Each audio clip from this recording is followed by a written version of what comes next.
हमने classical physics क्या है और क्लासिकल फिजिक्स के फेलियर क्या क्या थे।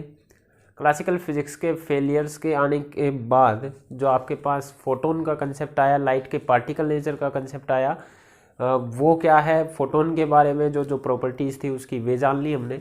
ठीक है, फोटोन्स के पास एनर्जी होती है, मोमेंटम होती है, उन सब का फॉर्मूला देख लिया। ठीक है, फोटोन एक फोटोन जो है लाइट का पार्टिकल है आपके पास, ये जान लिया।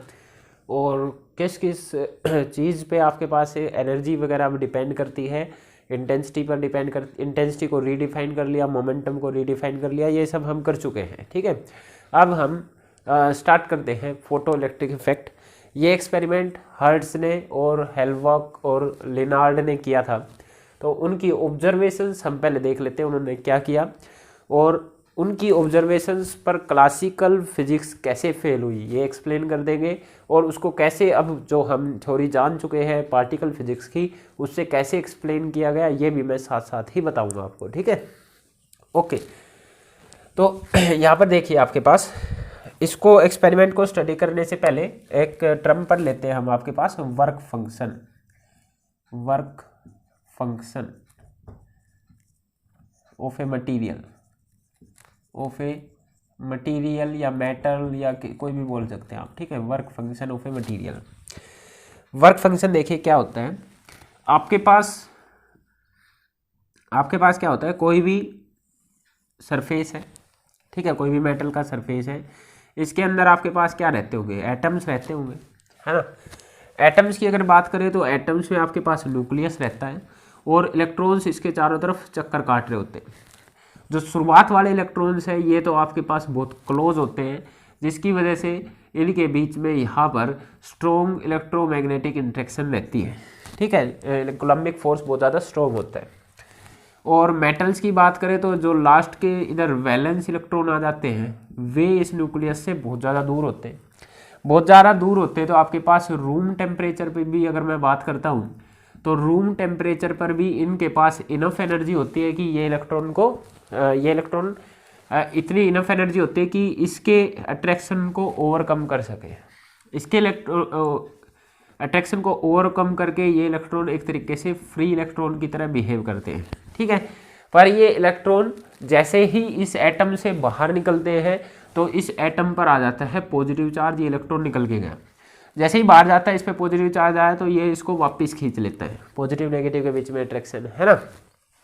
तो एक तरीके से इलेक्ट्रॉन जो है, जरूरी नहीं कि वैलेंस इलेक्ट्रॉन की ही बात करूँ, थोड़ा सा नीचे वालों की बात कर सकता हूँ। तो कोई भी इलेक्ट्रॉन एटम के अंदर, मैं अंदर वालों की भी बात कर रहा हूँ फिलहाल, एक्चुअली में अंदर वाले तो निकलते नहीं है, बहुत ज़्यादा एनर्जी रिक्वायर्ड होती है उनमें, पर मैं वैसे बात कर रहा हूँ। कोई भी इलेक्ट्रॉन न्यूक्लियस के साथ बाउंडेड है इस कूलम्बिक फोर्स ऑफ अट्रैक्शन की वजह से, दोनों के बीच में अट्रैक्शन एक तरीके से, है ना। तो जब तक इनकी जो पोटेंशियल एनर्जी है उतनी एनर्जी इसको दी नहीं जाती तब तक ये निकल के नहीं आते। ऐसा समझ में नहीं आएगा, इसको पोटेंशियल बैरियर बोलते हैं। उसको एक बार सब छोड़ो, मैं आपको एक जनरल लैंग्वेज में इस चीज़ को समझाता हूँ। ठीक है, देखो एक्चुअली में क्या है, मान लो कोई आपके पास एक आदमी ए है, ठीक है, इसने बी से कर्जा ले लिया, ये बी कोई सेठ टाइप का था, इसने ए ने इससे कुछ कर्जा ले लिया। ठीक है, कर्जा ले लिया पर ये गरीब सा था तो ये कर्जे को चुका नहीं पा रहा। ठीक है, ये जो भी काम करता है छोटा मोटा उसको चुका नहीं पा रहा, तो इतनी इसकी औकात नहीं कि आप ये बी से लड़ सके। ठीक है, तो ये क्या करता है, आपके पास उस कर्जे को चुका नहीं पाता तो ये बी के लिए काम करता है, एक तरीके से काम करना पड़ेगा या उसकी सारी बातें माननी पड़ती है, एक तरीके से एहसान हो गया इसका। ठीक है, बी का एहसान ए पर हो गया क्योंकि इसने उसको कर्जा दे रखा है। तो ए जो है उसके एहसान उतने दब गया तो इसको ये छोड़ के नहीं जा सकता, आपको इसकी सारी बातें माननी पड़ेगी। जनरली आपके पास कर्जे में डूब गया तो जो वो करवाना चाहेगा वो लगभग इससे करवाता रहेगा आपके पास, है ना। तो ये इसको यहाँ से छोड़ के अभी नहीं जा सकता। ये कब इसको छोड़ के जा सकता है कि इसका जितना कर्जा है उतना कर्जा इसको चुका दे। ठीक है, ये कब इसको छोड़ के जा सकता है, इसका जितना कर्जा है उतना कर्जा इसको अगर चुका दे, उससे पैसे दे दे तो ये क्या हो जाएगा आपके पास, फ्री। अगर इसको थोड़े से और ज़्यादा पैसे दे दिए जाए, कितने, कर्जा चुकाने जितने तो थे ही उससे ज़्यादा और दे दिए, तो वो क्या करेगा, कुछ जितना कर्जा चुकाना था उतना पैसा तो कर्जा चुकाने में कर लेगा और बाकी के बचे पैसे से फ्री होकर वहां से चला जाएगा, आपके पास इससे दूर चला जाएगा, है ना। तो कुछ ऐसा ही केस इधर है। कोई भी इलेक्ट्रॉन जो है ये लगा लो वो गरीब आदमी है जो कि न्यूक्लियस के साथ कर्जे में है, तो ये न्यूक्लियस को छोड़ के नहीं जा सकता जब तक कर्जा ना चुकाया जाए। तो अब क्या है, ये वैसे तो जा नहीं सकता, यही फंसा रहेगा बेचारा क्योंकि कर्जा है। अब मान लो कोई बाहर से आपके पास एनर्जी इसको दे देता है, एनर्जी जो कर्जा पैसे वाला काम इधर कौन कर रही है, एनर्जी। बाहर से इस इलेक्ट्रॉन को कहीं से एनर्जी मिल जाती है तो ये इलेक्ट्रॉन उस एनर्जी को इधर दे के वो कर्जे को चुका देता है। अगर वो एनर्जी सफिशिएंट होगी, वे पैसे इतने होंगे कि उस कर्जे को चुका सके, तभी इलेक्ट्रॉन फ्री होएगा। अगर मान लो 1 लाख का कर्जा है और इसको 10,000 ही मिले हैं तो वो फ्री नहीं हो पाएगा आपके पास, है ना। 1 लाख रुपए का कर्जा है और 1,10,000 रुपए आ गए तब वो फ्री हो सकता है। 1 लाख उसको दे देगा, 10,000 लेके वहां से चला जाएगा, है ना।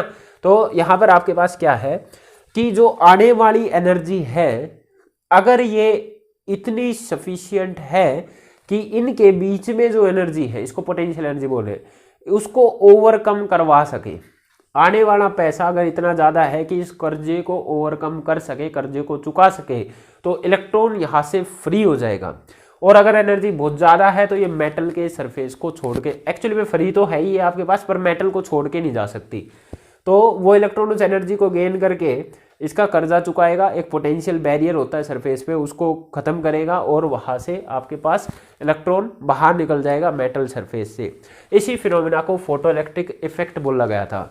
फोटोइलेक्ट्रिक इफेक्ट क्या है, जब एक लाइट जो कि सूटेबल एनर्जी की है एक मेटल सरफेस पे गिरती है तो इलेक्ट्रॉन का एमिशन होना वहां से उस सरफेस से, इस इफेक्ट को बोलते हैं फोटोइलेक्ट्रिक एमिशन या फोटोइलेक्ट्रिक इफेक्ट। ठीक है, तो चलते हैं एक बार इस पे दोबारा से।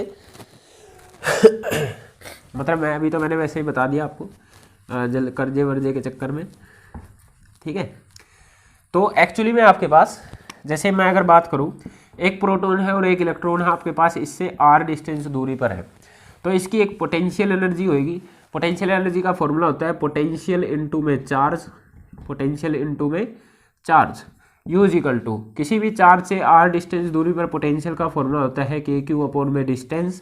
ठीक है, इनटू में चार्ज कौन है आपके पास, इलेक्ट्रॉन का चार्ज जो कि माइनस का E होता है। U equal to K into में Q, Q is the charge on nucleus, जो भी एटम होगा एटम पर चार्ज होता है Z इंटू E। एक प्रोटॉन पर E चार्ज होता है, जितने भी नंबर ऑफ प्रोटॉन्स हो गए उससे मल्टीप्लाई कर दे तो पूरे न्यूक्लियस का चार्ज आ गया। ये आपके पास इलेक्ट्रॉन का चार्ज था पोटेंशियल इंटू चार्ज से डिवाइडेड बाई R, तो ये बना माइनस का K ZE square divided by R। इतनी पोटेंशियल एनर्जी बोल लो इसको।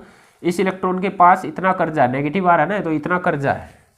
अगर बाहर से आने वाली एनर्जी ये जितनी भी कैलकुलेट होके आएगी, K की वैल्यू रखो 9 इंटू 10 की पावर 9, उस एटॉमिक नंबर रखो, E रखो, R रखो, ये जितनी भी एनर्जी बनेगी, अगर बाहर से आने वाली एनर्जी प्लस में उतनी ही है, बाहर से आने वाली प्लस में उतनी ही है, तो ये तो जितनी इस पर कर्जा था उतना ही आ गया, तो ये तो कर्जा चुक गया आपके पास। इसके ऊपर से ये इसके जो पोटेंशियल एनर्जी थी, जो इसकी अट्रैक्शन थी, वो खत्म हो जाएगी, इलेक्ट्रॉन कर्जा चुका देगा, फ्री हो जाएगा। ठीक है, मेटल सरफेस से फ्री हो जाएगा। और अगर ये एनर्जी इससे भी ज़्यादा है तो वो उस एनर्जी को लेकर बाहर निकल आएगा। क्लियर है? तो ये दिखाया ना मैंने पोटेंशियल एनर्जी, इसको बोलते हैं पोटेंशियल बैरियर।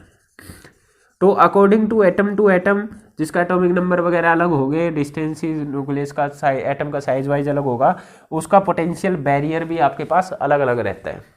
तो हर एक सरफेस से इलेक्ट्रॉन को हर एक सरफेस में अलग अलग मेटल में इलेक्ट्रॉन्स पर कर्जा भी अलग अलग रहता है।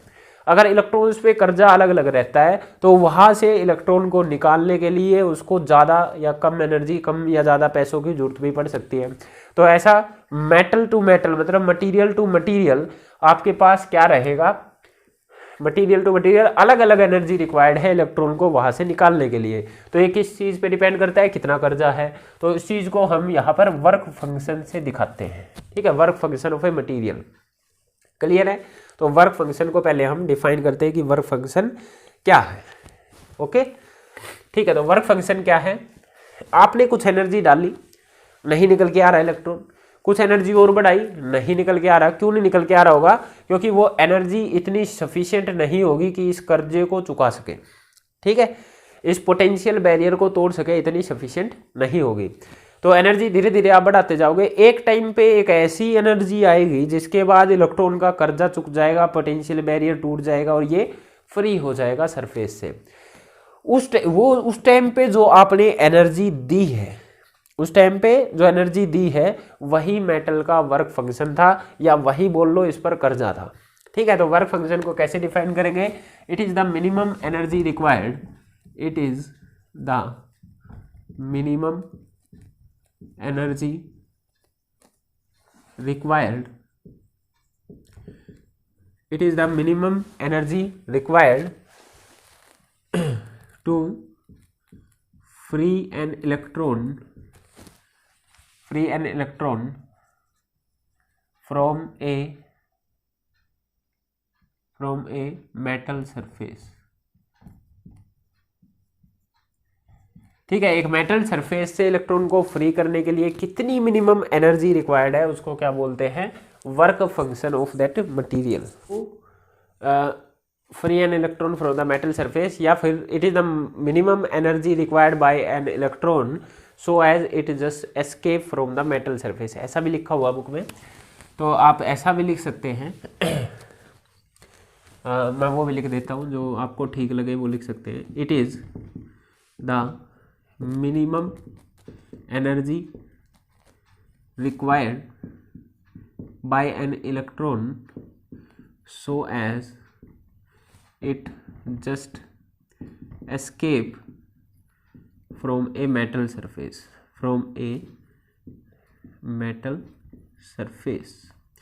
किसी मेटल सरफेस से ये जस्ट निकल आए। फ्री कहने का मतलब मेरा यही मतलब है कि वो मेटल सरफेस से फ्री हो गया, फ्रॉम ए मेटल सरफेस, ठीक है। तो किसी मेटल सरफेस से फ्री होना या उससे एस्केप होना मेरे लिए तो एक ही बात है, पर बुक की लैंग्वेज आप देख सकते हैं, आपकी बुक में क्या लिखा होगा। तो मेटल सरफेस के से फ्री हो जाए, उससे बाहर निकल आए, तो उसके लिए कितनी मिनिमम एनर्जी रिक्वायर्ड है उसको उसका वर्क फंक्शन बोलते हैं। वर्क फंक्शन को फाई से डिनोट करते हैं। और जैसा कि मैंने आपको बताया कि अलग अलग सरफेसेस में अलग अलग ये जो पोटेंशियल बैरियर हो सकता है, तो अलग अलग एनर्जी रिक्वायर्ड होती है हर एक सरफेस से इलेक्ट्रॉन को निकालने के लिए। तो जो वर्क फंक्शन है ये मटेरियल की प्रॉपर्टी होती है, तो अलग अलग मटेरियल के लिए ये अलग अलग रहता है। जैसे आपके पास जिसमें जिन एटम्स का साइज बड़ा है तो उनका वैलेंस इलेक्ट्रॉन बहुत दूर रहता होगा, तो ये आर डिस्टेंस बड़ा होगा, तो पोटेंशियल बैरियर कम होगा। तो बहुत, क्योंकि डिस्टेंस ज़्यादा है तो कूलम्बिक अट्रैक्शन कम होगी डेफिनेटली, सीधी सी बात है। तो आप इसको कोई एनर्जी दोगे तो बहुत कम एनर्जी रिक्वायर्ड है इसको बाहर निकालने के लिए, ठीक है। तो लार्ज साइज वाले एटम्स जो भी रहेंगे वहाँ से इलेक्ट्रॉन निकालना ज़्यादा आसान है। जिसमें इलेक्ट्रॉन्स बहुत पास होंगे न्यूक्लियस के, वहाँ पर अट्रैक्शन बहुत ज़्यादा स्ट्रॉन्ग होगी, तो इसको निकालना ज़्यादा मुश्किल है, ज़्यादा एनर्जी रिक्वायर्ड होगी। तो सबसे लार्ज साइज जो एटम का है वो आपके पास सीजियम। तो सीजियम का 1.9 इलेक्ट्रॉन वोल्ट आपके पास वर्क फंक्शन रहता है। इलेक्ट्रॉन वोल्ट एनर्जी की यूनिट अभी बता रहा हूँ ये क्या होती है, ठीक है। इसके अलावा और जो मेटल्स है उनका भी दे रखा होगा। जैसे आपके पास फर्स्ट ग्रुप है, ये आपके पास ये होता है ना, ठीक है। तो यहाँ पर आपके पास सीजियम का सबसे कम, क्योंकि इसका साइज बड़ा है, नीचे की तरफ साइज बढ़ता है ना आपके पास पीरियोडिक टेबल में, तो सीजियम का साइज बड़ा है तो इससे इलेक्ट्रॉन निकालना ज़्यादा आसान है, क्योंकि न्यूक्लियस से बहुत दूर होगा इलेक्ट्रॉन। फिर इसके बाद फिर इसका, तो लिथियम का बहुत ज़्यादा होता है आपके पास, ठीक है। उससे इलेक्ट्रॉन निकालना ज़्यादा एनर्जी रिक्वायर्ड है, मतलब कहने का मतलब ये है, ठीक है। तो वर्क फंक्शन जो है अलग अलग मेटल्स के लिए, मेटल सरफेसेस के लिए अलग अलग होता है।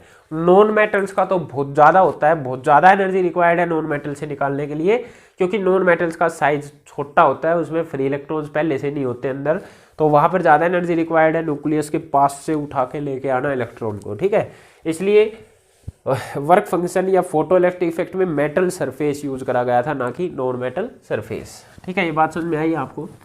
ओके। अभी मैं एक बार जस्ट ये इलेक्ट्रॉन वोल्ट भी आपको एक्सप्लेन कर देता हूँ। इलेक्ट्रॉन वोल्ट क्या होता है, ठीक है। इलेक्ट्रॉन वोल्ट जो है ये आपके पास एनर्जी की यूनिट है, एनर्जी की यूनिट है।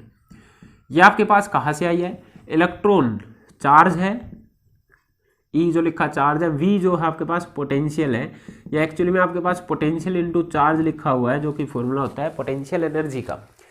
तो इसको डिफाइन कैसे करते हैं, आपके पास एक बैटरी है, ठीक है, आपके पास एक बैटरी है, कहीं से भी ऐसे जैसे भी कनेक्ट है, किसी भी सर्किट में कनेक्ट है, मान लो इसका पोटेंशियल डिफरेंस ये कहीं पर 1 वोल्ट का क्रिएट कर रही है, 1 वोल्ट का पोटेंशियल डिफरेंस। तो 1 वोल्ट के पोटेंशियल डिफरेंस से एक इलेक्ट्रॉन को एक्सेलरेट कराया गया, ठीक है। एक इलेक्ट्रॉन चाहे यहाँ रख लो, एक इलेक्ट्रॉन रखा था, एक ही इलेक्ट्रॉन था, नेगेटिव की वजह से इसमें रिपल्सन आई तो ये यहाँ से भागा और इधर चला के इधर पॉजिटिव की तरफ अट्रैक्ट हो गया, या बोलो हाई पोटेंशियल से लो पोटेंशियल वाला वो जो मूवमेंट हुई वो ही। इलेक्ट्रॉन्स जब यहाँ पे रेस्ट पे था तो शुरुआत में कोई एनर्जी नहीं थी, जैसे ही पोटेंशियल डिफरेंस क्रिएट करा गया तो इलेक्ट्रॉन्स आपके पास ऐसा मूव करने लगा पोटेंशियल डिफरेंस की वजह से। तो इस 1 वोल्ट के पोटेंशियल डिफरेंस की वजह से इलेक्ट्रॉन जो काइनेटिक एनर्जी गेन कर रहा है, मतलब जो एनर्जी गेन कर रहा है, ठीक है, इलेक्ट्रॉन जो एनर्जी गेन कर रहा है उस एनर्जी को ही क्या बोलते हैं, 1 इलेक्ट्रॉन वोल्ट एनर्जी, ठीक है। ये जनरल पोटेंशियल एनर्जी मतलब कहने का मतलब है एनर्जी का फॉर्मूला है। तो 1 electron volt is the energy, 1 electron volt is the energy of an electron which is accelerated by a potential difference of 1 volt, by a potential difference of 1 volt। 1 volt के potential difference से एक electron को accelerate करा दिया गया तो उसकी जो एनर्जी होगी उसको 1 इलेक्ट्रॉन वोल्ट एनर्जी बोला जाता है, ठीक है। तो 1 इलेक्ट्रॉन वोल्ट जो होता है आपके पास, क्योंकि एनर्जी को हम जूल में जानते हैं, पर आपके पास इस यूनिट में ज़्यादातर आपके पास एनर्जी जो होगी इलेक्ट्रॉन वोल्ट के अंदर ही रहने वाली है। तो 1 इलेक्ट्रॉन वोल्ट, 1 इंटू इलेक्ट्रॉन का चार्ज होता है 1.6 इंटू 10⁻⁻19 कूलाम इंटू में वोल्ट। इलेक्ट्रॉन का मैंने चार्ज लिख दिया जितना होता है, 1 को एज इट इज रहने दिया, इलेक्ट्रॉन का charge 1.6 into 10⁻19 coulomb volt. Coulomb charge into potential, ये होता है आपके पास एनर्जी, पोटेंशियल एनर्जी, जिसकी यूनिट होती है आपके पास जूल। तो 1 इलेक्ट्रॉन वोल्ट आपके पास सिंपली इतने जूल के बराबर होता है, ठीक है। तो कन्वर्जन आ जाएगा, इनके बीच में कभी कर लोगे। मान लो 2 इलेक्ट्रॉन वोल्ट दे दिया तो 2 इलेक्ट्रॉन वोल्ट को जूल में कन्वर्ट करोगे तो सीधा इससे गुणा कर देंगे, है ना। या आपको जूल दे दिया, इलेक्ट्रॉन वोल्ट निकालना है तो भाग कर देंगे, सीधी सी बात है ना भाई। जूल निकालना है तो इससे को इधर ले आओ, इलेक्ट्रॉन वोल्ट निकालना है तो जितना इधर गुणा करोगे उतना इधर गुणा कर दो, ठीक है। तो ये कन्वर्जन है नॉर्मल सा, जैसे 1 मीटर इजिकल टू 100 सेंटीमीटर उस टाइप का, तो ये आप कर सकते हैं। तो ये रिलेशन है, इलेक्ट्रॉन वोल्ट एनर्जी की यूनिट है, जूल भी एनर्जी की यूनिट है, जूल और इसमें आपके पास रिलेशन है। बात समझ में आई, ठीक है। ओके, वर्क फंक्शन समझ में आया। अलग अलग मेटल का आपके पास अलग अलग होता है, ये समझ में आ गया होगा। तो वर्क फंक्शन क्या है, इतनी मिनिमम एनर्जी जब तक नहीं दोगे तब तक तो इलेक्ट्रॉन निकलने से रहा भाई। इतनी मिनिमम एनर्जी दिए बिना इलेक्ट्रॉन आपके पास मेटल सरफेस से तो निकलेगा नहीं। तो ये आपके पास वर्क फंक्शन है, वो मिनिमम एनर्जी ही आपके पास क्या है, वर्क फंक्शन। इस पर फिर से आएंगे, इसका फॉर्मूला क्या बनता है उस पर भी आएंगे, तो अभी नहीं बता रहा वो फॉर्मूला। जब आइंस्टीन इक्वेशंस में आएंगे तब मैं आपको वो फॉर्मूला बताऊंगा वर्क फंक्शन का। अभी तक इसको आगे देखिए आपके पास, ठीक है। अब देखो इसमें क्या रहेगा आपके पास, आपने एक मेटल सरफेस लिया, ठीक है, एक मेटल सरफेस ले लिया, ये ले लिया, यहाँ से एक फोटोन आके गिरता है। क्या गिरा, एक फोटोन आया, लाइट का एक फोटोन आता है, एक पार्टिकल आता है, क्योंकि अब लाइट के पार्टिकल नेचर की बात कर रहे हैं। एक फोटोन आता है जब, तो एक फोटोन आके क्या पता कोई इलेक्ट्रॉन इसको यहाँ मिले ना मिले, तो एक इलेक्ट्रॉन की कोई इलेक्ट्रॉन एक इधर है, इससे आकर ये फोटोन क्या करेगा, कोलाइड, ठीक है। क्योंकि दोनों को पार्टिकल मानना हुआ, अब तो फोटोन भी पार्टिकल, इलेक्ट्रॉन को आप पार्टिकल पहले से ही मानते हैं, तो इनके बीच में हुआ कोलिजन। कैसा कोलिजन, इलास्टिक कोलिजन। याद करो आइंस्टीन वाली इक्वेशन में मैंने बोला था इलास्टिक कोलिजन होगा और फोटोन अपनी सारी एनर्जी उस इलेक्ट्रॉन को दे देगा। फोटोन क्या करेगा, अपनी सारी एनर्जी उस इलेक्ट्रॉन को दे देगा। अगर वो एनर्जी इतनी सफिशिएंट है कि इसका बॉन्ड उसके टूट जाए, इसकी जिसपे जो कर्जा था, इस पे जो पोटेंशियल बैरियर था, उससे ज़्यादा एनर्जी है, तो इलेक्ट्रॉन्स इस एनर्जी को लेके यहाँ से भागना स्टार्ट करेगा, ठीक है। इलेक्ट्रॉन इस एनर्जी को लेके यहाँ से भागना स्टार्ट करेगा। अब यहाँ पे कई सारे केसेस हो सकते हैं, ध्यान दो। इलेक्ट्रॉन जब यहाँ से भागना स्टार्ट करेगा तो रास्ते में और भी इलेक्ट्रॉन आएंगे और भी बहुत सारे इलेक्ट्रॉन है, तो हो सकता है इलेक्ट्रॉन का कोलिजन उन बाकी इलेक्ट्रॉन से हो जाए।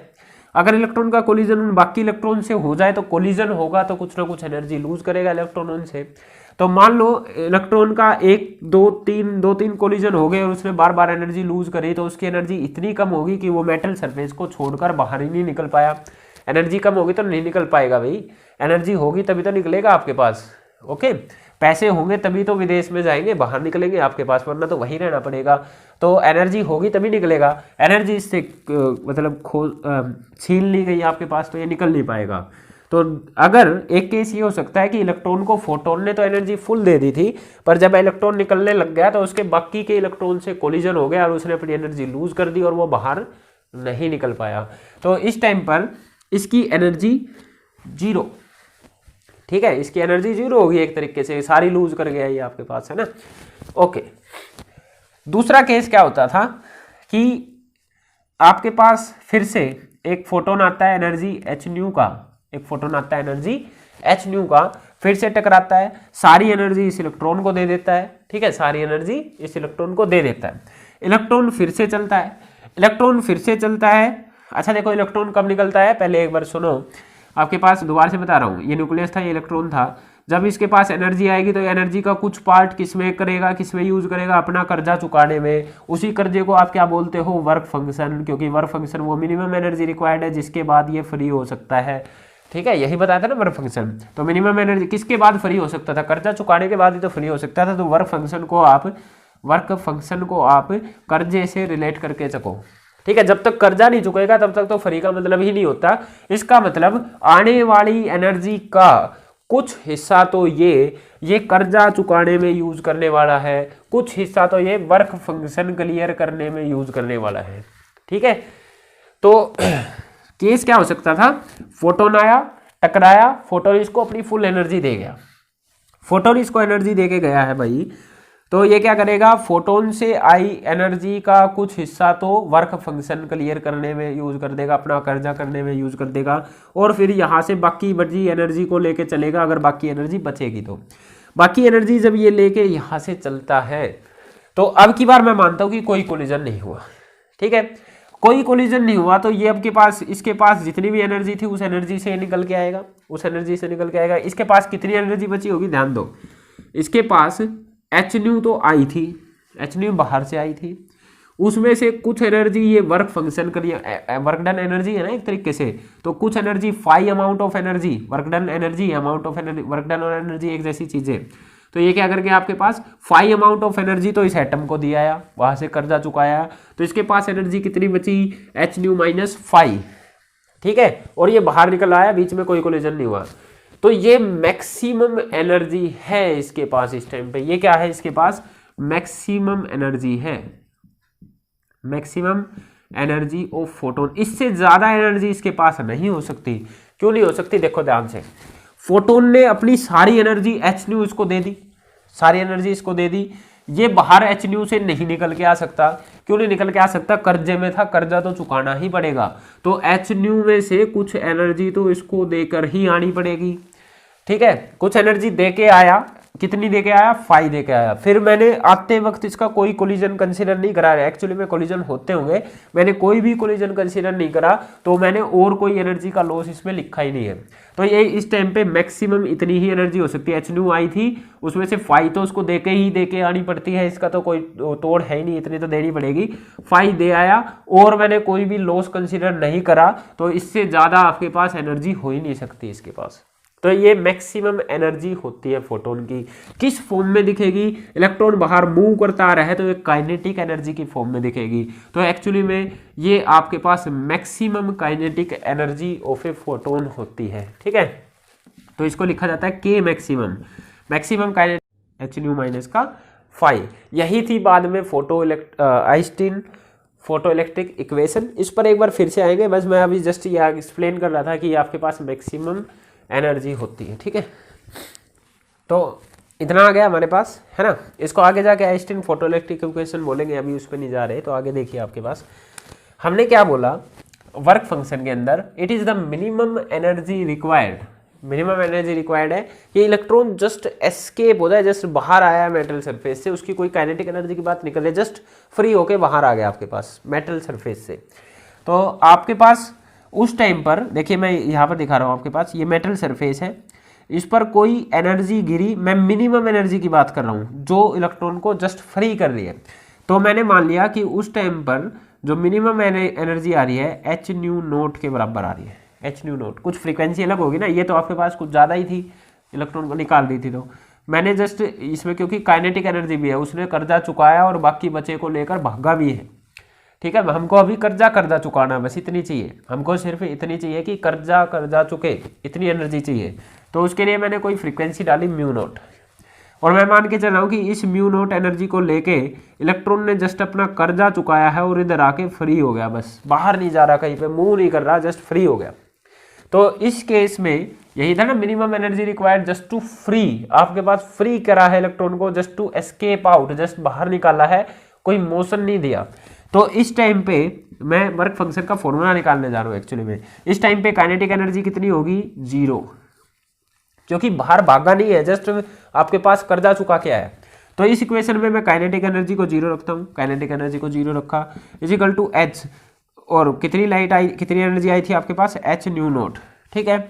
कुछ पर्टिकुलर फ्रीक्वेंसी, भाई फ्रीक्वेंसी पे एनर्जी डिपेंड करती है ना, तो इसलिए मैंने न्यू नोट फ्रीक्वेंसी को अलग लेके आपके पास एनर्जी को अलग लिया है, माइनस का फाई, यहाँ से फाई किसके बराबर आया आपके पास, एच न्यू नोट। तो ये फॉर्मूला होता है आपके पास वर्क फंक्शन का, ठीक है।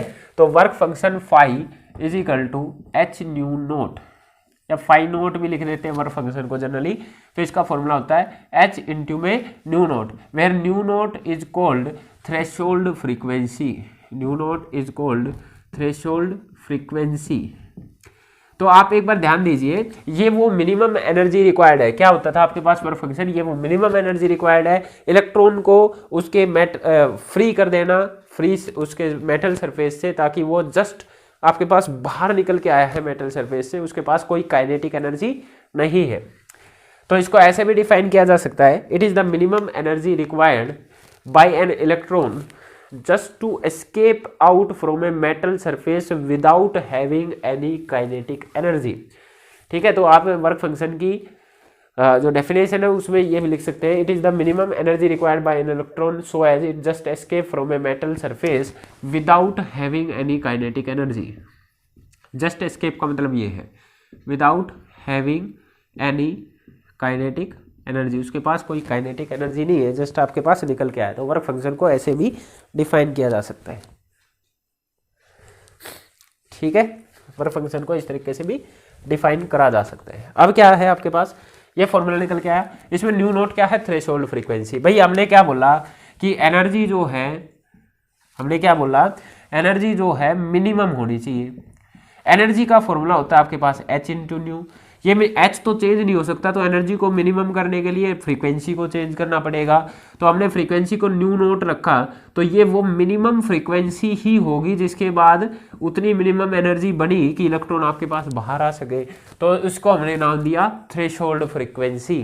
तो थ्रेशोल्ड फ्रीक्वेंसी क्या है, it is that minimum frequency of the incident light which is required to emit out the electron. अगर ये मिनिमम फ्रीक्वेंसी है, इससे कम डाली तो इलेक्ट्रॉन बाहर नहीं आएगा, इससे ज़्यादा डाली तभी इलेक्ट्रॉन यहाँ से बाहर आएगा, इतने अमाउंट की डाल दी तो जस्ट सरफेस पे आएगा आपके पास, ठीक है। तो इसको मैं लिख दे रहा हूँ आपके पास, थ्रेशोल्ड फ्रीक्वेंसी क्या है, या इसको लिख देता हूँ थ्रेशोल्ड फ्रीक्वेंसी। तो थ्रेशोल्ड फ्रीक्वेंसी क्या आपके पास, it is the minimum, it is the minimum frequency of incident light, incident radiation या वेव कैसे भी बोल दो, incident radiation, minimum frequency of incident radiation which is required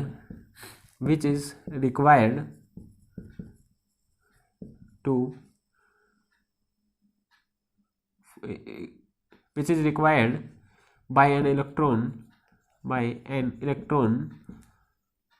from a metal surface, by an electron which is required by an electron to just escape from the metal surface without any acceleration ये एक तरीके की condition आ गई है आपके पास। Condition आ गई है कि इतनी मिनिमम फ्रीक्वेंसी डालोगे तो इलेक्ट्रॉन बाहर निकलेगा, इससे कम डाली तो इलेक्ट्रॉन नहीं निकलेगा। तो क्या बोलते हैं, फ्रीक्वेंसी अगर लेस देन थ्रेशोल्ड फ्रीक्वेंसी होगी, थ्रेशोल्ड फ्रीक्वेंसी ज़्यादा, डलने वाली इंसिडेंट की कम, तो आपके पास नो एमिशन, कोई इलेक्ट्रॉन नहीं निकल रहा है, क्योंकि वर्क फंक्शन ही क्लियर नहीं हुआ, कर्जा ही नहीं चुका पाया अगला। ठीक है, अगर फ्रीक्वेंसी आपके पास न्यू नॉट के बराबर है तो ये बिना काइनेटिक एनर्जी जीरो के जस्ट आपके पास एस्केप करके सरफेस पे आ जाएगा। ठीक है, जस्ट सरफेस पे आ गया। अगर फ्रीक्वेंसी थ्रेशोल्ड फ्रीक्वेंसी से ज़्यादा है तो ये आपके पास एस्केप भी करेगा और इसके पास काइनेटिक एनर्जी भी होगी और ये लेकर भाग जाएगा। ठीक है, इलेक्ट्रॉन वहाँ से निकलकर भाग जाएगा। तो यहाँ पर एक कंडीशन आ गई कि जब तक थ्रेशोल्ड फ्रीक्वेंसी से ज़्यादा लाइट नहीं डाल रहे हो, ज़्यादा फ्रीक्वेंसी की, ज़्यादा एनर्जी की लाइट नहीं डाल रहे हो, तब तक आपके पास इलेक्ट्रॉन बाहर नहीं निकलेगा। कंडीशन आ गई। इसी तरीके से जैसे इधर थ्रेशोल्ड फ्रीक्वेंसी है, इसी तरीके से थ्रेशोल्ड वेवलेंथ भी होती है।